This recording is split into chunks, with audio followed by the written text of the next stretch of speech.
everybody, it's Carolyn and welcome back to my RV life, which is currently not very exciting. But you know what, it's part of life. Today's video is going to be about how to deal with a breakdown. Whether you're in an RV, car, van, camper, whatever, I'm going to talk about how to deal with a breakdown on the road in the middle of nowhere and how to deal with being stranded at an auto repair shop for days, or in my case, weeks on end. And I'm going to give you tips of everything you need to do to prepare for all of these situations. A lot of you, especially women, have been asking me, how the heck do you deal with when your RV breaks down on the freeway? And I happen to be a little bit of an expert at breaking down. This is my third, well, I didn't really break down, but so I seem to be an expert at that. And I have lots of blogs. Check out my blog. I'll put links in my description if you want to read about my tales of breakdowns that I have had so far with Matilda. The first time my transmission went, it took 2 weeks. I was stranded in an auto repair shop for 2 weeks, and I will talk about how I dealt with that. So first of all, how do you deal with a breakdown on the freeway? And how do you get help? So the first thing to do, no matter what, is to make sure you pull over someplace safe. The first time Matilda broke down, the first time my transmission went, I was cruising along, life was good, I was going back to the Bay Area to sell my car and see some friends, and I'm spitting out my pistachio shells. I look in my rear view mirror and there is smoke spewing. I mean, I couldn't even see behind me. There's nothing but white smoke. It was bad. And so I pulled over as soon as I could. I was on the interstate, but I pulled over, got out, took a look, and she was just spewing transmission fluid. For those of you who don't know, transmission fluid is red, radiator fluid is green, and oil would be probably black. If any of those things are spewing from your vehicle, you now might be able to tell what it is. So it was red. I knew it was my transmission, and I knew that was not good. So I immediately called AAA, who I thought I had roadside assistance through, but apparently I did not, which is a long story I won't talk about in this video. Maybe I will in a future video, but I do have a blog about it, so I'll put a link in the description if you want to read how, in my opinion, I don't know what AAA did, but they screwed up, in my opinion, and I will never, ever, ever, ever go with AAA again. So I now have Good Sam's Club, which I haven't used yet. But anyway, so I pulled over, called AAA, found out that there was a problem with my account, and I did not indeed have roadside assistance after spending 15 minutes with them on the phone. So I had to pay for a tow truck out of my pocket. I called around, I had my cell phone, so I Googled tow trucks in the area. I was about 2 miles outside of a tiny town, but I tried to get towed to where my car was, which was about 80 miles away. And I didn't get anything less than $600 to tow me 80 miles. Yeah. So finally, one guy was helpful, and he gave me the name of a tow truck just in the town that I was near, and I think for $120 I got towed. So without roadside assistance to get towed 2 miles, I paid, I think, $120. They quoted me $175, I think. The guy gave me a deal. It worked out to be about $120. In my opinion, that was a great deal. It beats being stuck on the side of the freeway or paying $600. So get good roadside assistance and make sure your plan, your policy is up to date, because the last thing you want to do is get stranded like I did and then find out that there was a glitch in the system and you're not covered.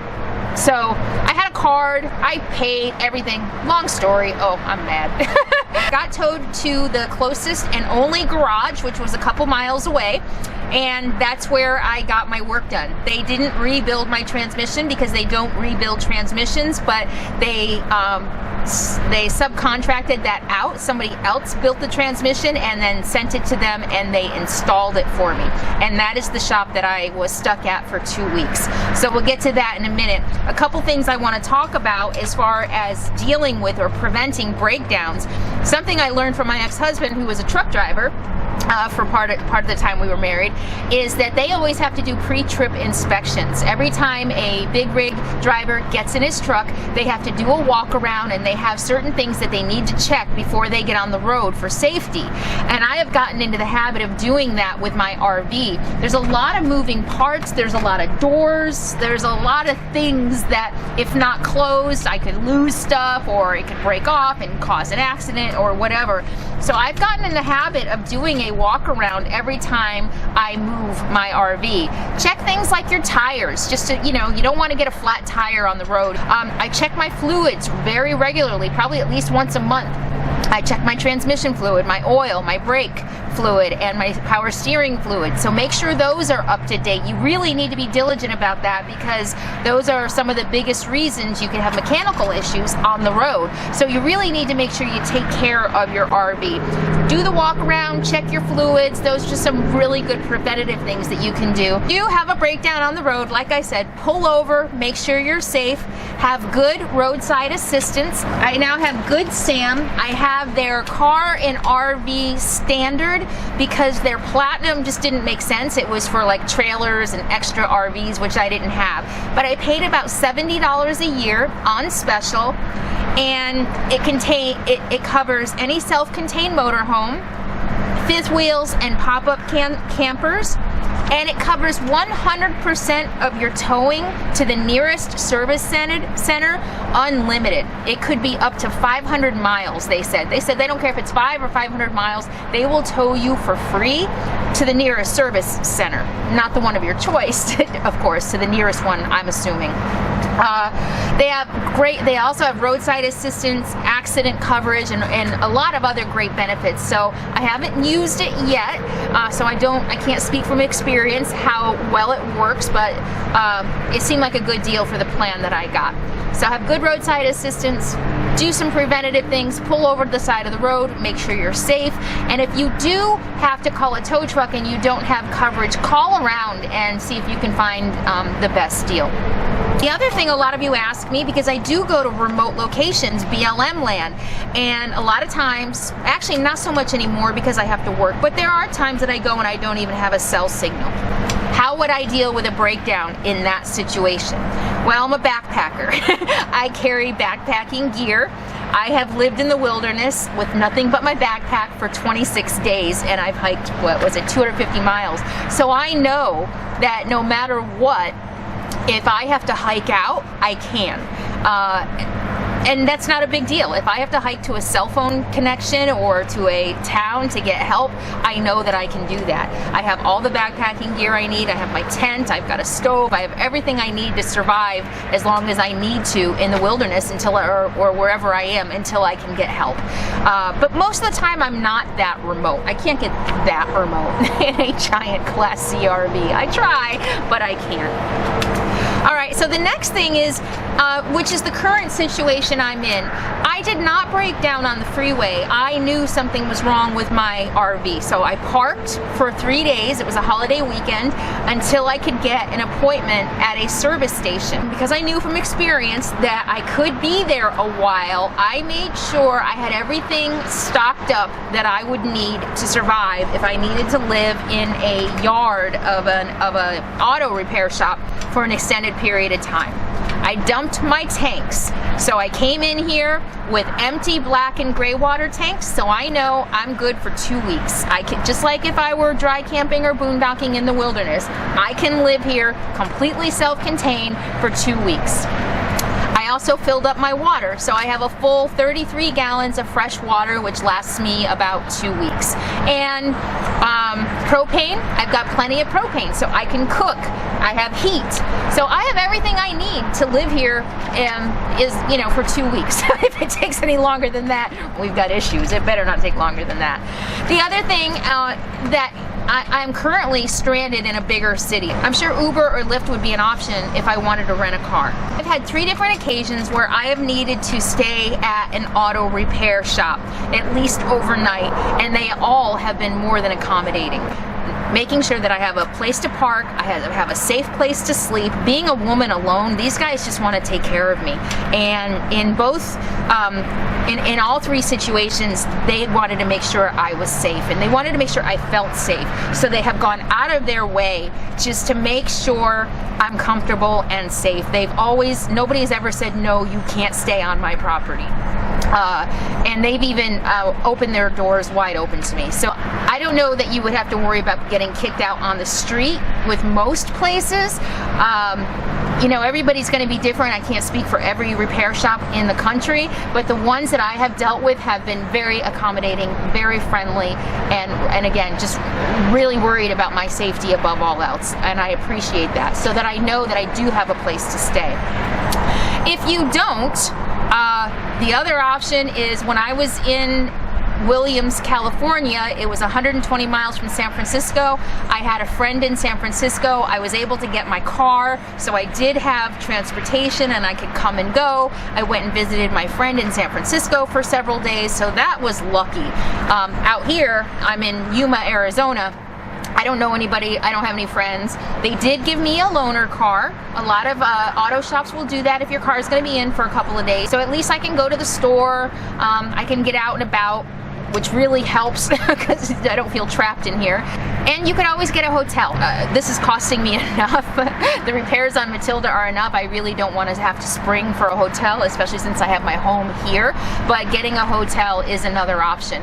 When I was stranded in Williams, about day 12, even after spending 3 or 4 days in the city with my friend, I came back and I was actually not prepared for that one because my RV did break down. My tanks were getting full, I was out of water, I needed a shower, so I did spend 1 night in a hotel. So just to recap, make sure you're fully self-contained, make sure you're fully stocked, your tanks are empty, your water is full, you have enough propane. Be prepared to spend at least 2 weeks living in your rig. They're very accommodating. They pulled me up onto the rack. During the day when they're working on it, they'll lift it up so I can't be inside, so I'll have to go find some place to work. They have a nice waiting room. And then at night when they're done working, they'll lower the rig back down so that I can sleep in it. And that's how I'm going to be living for the next few days while they're working on the transmission. And that's how you survive a breakdown and getting major repairs done on your RV. My first couple days here were very, very frustrating. It's really loud. It's in an industrial area. It was noise pollution on my ears. It was challenging. But after talking to my therapist, don't know what I would do without that woman, who helped me realize that sometimes maybe the lesson is you just have to give in. Maybe sometimes you just have to live in the moment. And that really helped a lot. I was all, you know, oh, I was going to go traveling, I was going to go to Slab City, I was going to go do this, I was going to do that, and now my plans are ruined. Slab City's not going anywhere. All the BLM land and National Forest, it's going to be there when I'm done. And right now, I'm actually kind of enjoying this experience, believe it or not. I go for walks every day in the desert along the railroad tracks. I walked 7 miles yesterday, which is more than I've done in a long time, and I'm getting out of shape quickly, so I needed that. So it's, so, you know, maybe the lesson really is just about learning how to live in the moment. And I joke about how the universe hates me and bad things keep happening, and yeah, you know what, I've had more than probably my fair share of challenges, but maybe that's because maybe I keep getting the challenges because I haven't learned the lesson yet. And maybe this is the lesson. Just enjoy being in the moment and take it for what it is. It's not, it could be a lot worse. So what, it's a little noisy. I bought earplugs. I'm getting used to the noise. So what if I'm not in the wilderness and I'm not in the woods and, you know, I'm not alone, but it's warm. It doesn't stink. At least I'm not next to a sewer treatment plant, right? And I get to get a lot of work done, and I have really kind of a nice place to walk. So life is good. It really is. And I'm in Arizona. I'm not stuck in my old apartment on a Sunday afternoon, bored, watching TV and eating Ben & Jerry's. It's all part of the adventure. It really is. And it's all right.